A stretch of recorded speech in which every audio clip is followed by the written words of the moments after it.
Family: the Symphysodon, colloquially known as Discus, is from the cichlid family, native to the Amazon River basin in South America.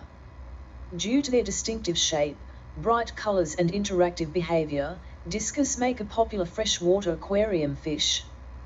Appearance: the body of the discus fish is round, compressed, and as the name suggests, disc-like. Coloration is a distinctive feature of these fish, and color will differ greatly depending on the variety. Selection: when selecting discus, health is more important than the variety or even the color of the fish. The fish should rush towards you, looking for food, and should have a uniform, rounded shape, free from wounds and deformities. Fins should be evenly shaped and the eyes clear, bright and appropriate to the size of the fish. Housing: relative to other fish, discus are harder to look after, though recent improvements in filter design and efficiency have improved the ability to care for them more effectively. Water quality, temperature, feeding and health are all significant factors which must be diligently observed for there to be any success in keeping these beautiful fish. Firstly, the tank must be ready and the filter cultured before bringing the discus home. The water conditions must calibrate specifically to only suit this type of fish. Tanks should be of a generous size or allow plenty of swimming space, as they can be territorial at times and don't like to be overcrowded. Water parameters: discus requires warm water. Low water temperatures are stressful, and the discus will suffer over time, being especially prone to intestinal parasites. Best temperature range for discus is 28°C 30°C. Tap water should be treated to remove chlorine and chloramine and the pH adjusted. Discus do well in soft, low in calcium, acidic water. Keep the pH between 5.0 and 6.0.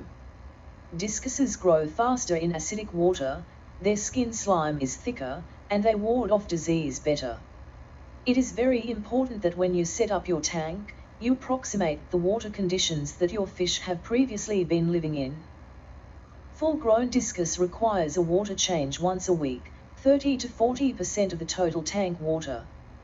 However, smaller, more frequent water changes are also beneficial. Feeding: to keep discus healthy, they need to be fed a varied diet. Adults require a good quality flake or pellet food at least once a day. Discus are carnivorous and require frozen or live food regularly. Frozen bloodworms, brine shrimp and beef heart are all suitable. Discus are generally not fussy eaters, unless they are in some distress. Ideally, to grow discus from about 5 centimeters, 2, in size, they should be fed 4 to 5 times per day, while 10 centimeters, 4, discus can be fed twice a day. Don't give discus more than they will eat in an hour, and siphon out any leftover food an hour or two after each feeding. Discus are greedy eaters for the first few minutes, but then they like to nibble, so don't be too quick to remove the leftovers. When you get the fish home, it is important to acclimatize them to your tank's environment. Float the transport bag in the tank water for at least 20 minutes, in order to acclimatize the fish to the temperature. Then slowly drip the cultured tank water into the transport water until the volume in the bag is doubled. Once doubled, you can move the fish into your tank. Don't introduce the bagged water into the tank. Until settled in, discus are likely to be skittish and dart around the tank when approached. However, over time they will become accustomed to their new surroundings and will swim to the front of the tank looking for food. Keep the lights low and don't feed them for the first day. Initially, avoid interfering with the fish unless it is necessary.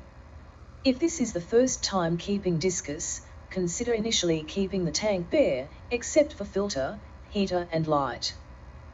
This allows observing discus closely, waiting about 2 weeks before adding plants and ornaments. There is no problem with keeping the bottom of the tank bare. This will minimize contamination and ease cleaning. However, a thin layer of very fine gravel on the bottom can make siphoning easier, as the gravel helps to trap waste. The fish may also appreciate the gravel and may be seen blowing into it as they hunt for food. If you do use bare bottom tanks, Be sure to paint or otherwise cover the outside of the bottom glass, as the fish do not do well if they can see through the bottom. It disorients them, and they remain skittish and shy.